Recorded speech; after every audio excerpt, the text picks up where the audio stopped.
School service commission কেন সবার কাছে, আম জনতার কাছে খোলসা করছে না যে সুপ্রিম কোর্টে এই যে অযোগ্যদের নিয়ে কি স্ট্যান্ড নেবে, অর্থাৎ কতজন কিভাবে অযোগ্য প্রার্থীকে ভিতরে প্রবেশ করানো হয়েছে মূল প্যানেলে, সেই সংখ্যাটা কেন মানুষের কাছে কেন প্রকাশ করছে না, কেন প্রেসের কাছে কোনো কথা বলছে না।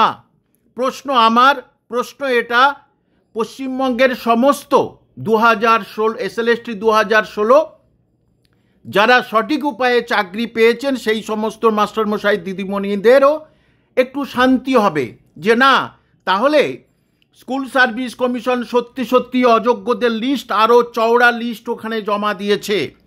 নাকি দয়া করে এমন কিছু করবেন না যাতে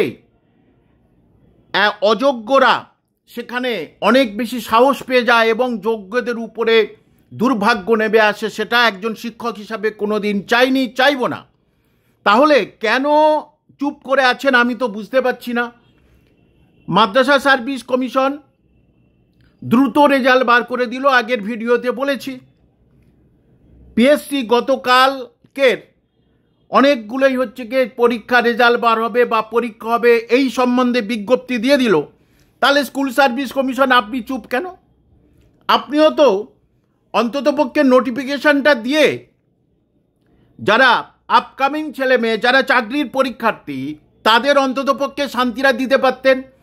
এতটা উঠতি ছেলে মেয়েদের, যারা মানে যুবক যুবতী, যারা উচ্চ শিক্ষিতা, তাদের প্রতি এতটা কঠোর বা নিষ্ঠুর কেন হচ্ছে এই রাজ্য সরকার তথা স্কুল সার্ভিস কমিশন, আমি বুঝতে পারছি না। যে এই নিয়ে কেন স্কুল সার্ভিস কমিশন সাংবাদিক সম্মেলন করছে না, এটা কিন্তু সবার মনে প্রশ্ন জাগছে। আদৌ স্কুল সার্ভিস কমিশন সেখানে কতজনের তথ্য দেবে? না বলবে তথ্য আমি দিতে পারবো না, যা আছে এই বাদবাকি সব সিবিআই জানবে।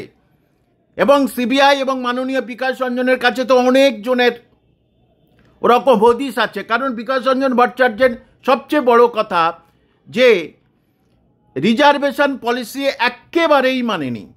তাহলে রিজার্ভেশন পলিসি না মানলে যারা ওয়েটিংয়ে আছে, যাদের সঙ্গে আমার সুসম্পর্ক অনেক দিনের, যাদের ধর্নায় আমি গেছি, তাহলে তাদের তো চাকরিটা হওয়া অসম্ভব হয়ে যাবে।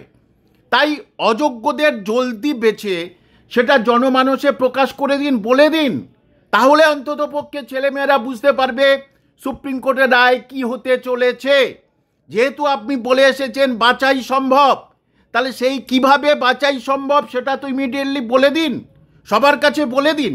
এবং আবার বলছি, আপনার এটা যদি বামফ্রন্ট সরকারের সময় হতো, তাহলে বামফ্রন্ট সরকার এরকম বহু কেস কামারি হয়েছিল, বামফ্রন্ট সরকার কিন্তু ইমিডিয়েটলি নতুন বিজ্ঞপ্তি দিত।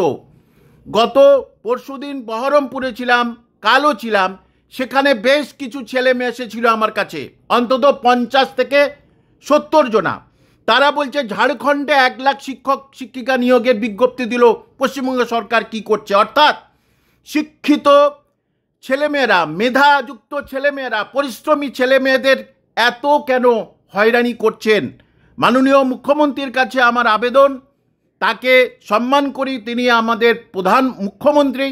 সুতরাং তিনি যদি আরও দ্রুত এইটার সুরাহা করেন, তাহলে মনে হয় আরও বেশি পশ্চিমবঙ্গের নতুন চাকরি প্রার্থী যুবক যুবতীরা তারা কিন্তু আশার আলো দেখবে।